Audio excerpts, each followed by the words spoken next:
नमस्कार साथी, आज चाहिँ हामीले स्पेशल एयरड्रप कसरी टपअप गर्न सकिन्छ नेपालबाट र हाम्रो मेरो गिफ्ट कार्डबाट स्पेशल एयरड्रप टपअप गर्न सिक्छौं। त्यसको लागि चाहिँ सुरुमा तपाईले मेरो गिफ्ट कार्ड सर्च गर्नु र फर्स्ट लिंकमा क्लिक गर्नु होला र त्यसपछि हल्का एकछिन लोड हुन दिउँ र अब यसमा चाहिँ टपअप बाइ युआइडी मा क्लिक गरेर पनि गर्न सक्नुहुन्छ अथवा मेनुमा फ्री फायर भन्ने सिलेक्ट गरेर त्योबाट पनि यस्तो पेजमा आउनुहुन्छ। यस्तो पेजमा आइसकेपछि तपाईले यहाँ चाहिँ यस अर नो भन्छ, यसमा चाहिँ यस गरिदिँदा नि हुन्छ। यो डिस्काउन्टहरुको लागि हो। अब चाहिँ हामी यहाँ चाहिँ स्पेशल एयरड्रप टपअप गर्छौं। आज चाहिँ अब हामी एफएफ एयरड्रप्स भन्ने छ त्यसमा क्लिक गरौँ अथवा तपाईले चाहिँ डाइरेक्ट डिस्क्रिप्सनमा दिएको लिंकमा क्लिक गरेर पनि तपाई यो पेजमा पुग्न सक्नुहुन्छ। यहाँ चाहिँ तपाईले इम्पोर्टेन्ट डिस्क्रिप्सन र रिभ्यूहरु यता त हेर्न सक्नुहुन्छ र हल्का तलतिर जाम।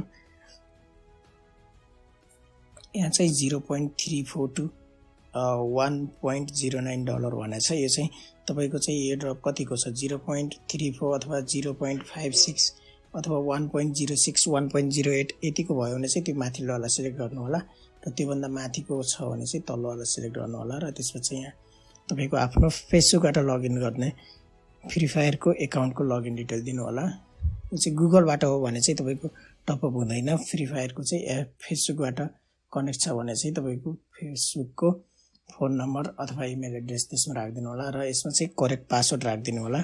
लगइन डिटेल रङ भयो भने चाहिँ तपाईको टपअप हुँदैन, तपाईको चाहिँ होल्डमा जान्छ। यो चाहिँ आफ्नो करेक्ट पासवर्ड राख्दिनु होला। यसमा चाहिँ अहिले मैले आफ्नो लगइन डिटेलहरु फिल अप गर्दै छु र तपाईले चाहिँ यो इन गेम नेम अर युआइडी भनेछ त्यसमा चाहिँ तपाईले जुन राख्दा नि हुन्छ त्यो चाहिँ भेरिफिकेसनको लागि मात्रै हो। नर्मल यदि तपाईको स्टाइलिशमा छ भने चाहिँ नर्मलमा लेख्दिनु होला अथवा स्टाइलिशमा जस्तो राख्दा नि हुन्छ नेम चाहिँ। अहिले मैले पासवर्ड इन्टर गर्दै छु र यहाँ चाहिँ आफ्नो इन गेम नेम लेख्दै छु।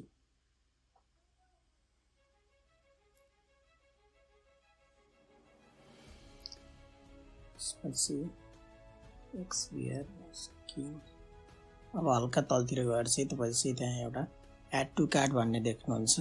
एड टु कार्टमा तपाईले चाहिँ क्लिक गर्दिनु होला।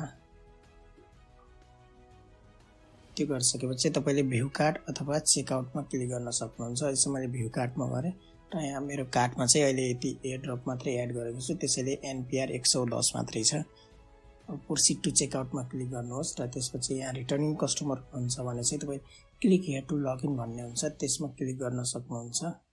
ह्याभिङ अ कुपन कोड भनेछ त्यसमा चाहिँ यदि तपाईले चाहिँ डिस्काउन्ट कुपनहरु छ भने चाहिँ त्यसमा इन्टर गर्न सक्नुहुन्छ। अहिले चाहिँ हामीसँग छैन, त्यही भएर हामी चाहिँ त्यो अहिले हेर्दैनौं।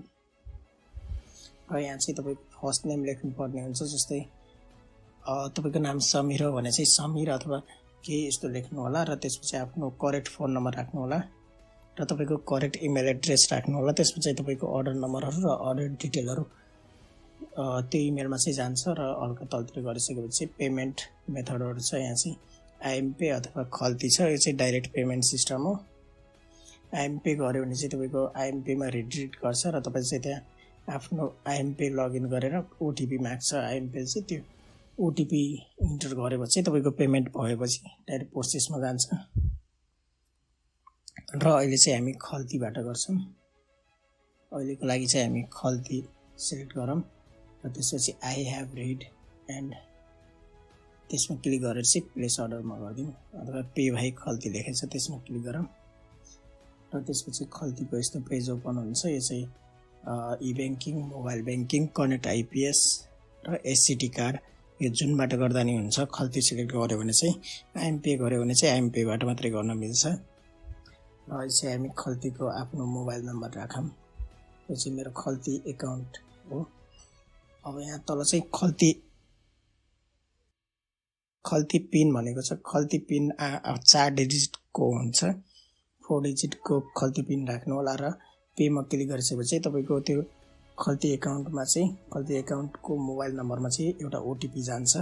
त्यो ओटीपी चाहिँ तपाईले यहाँ कन्फर्मेसन कोड भनेर लेखेछ त्यसमा चाहिँ इन्टर गर्नुपर्ने हुन्छ। त्यति गरिसकेपछि चाहिँ तपाईले पे मा क्लिक गर्दिनु होला। पे मा क्लिक गरिसकेपछि एकछिन लोडिङ लाग्छ।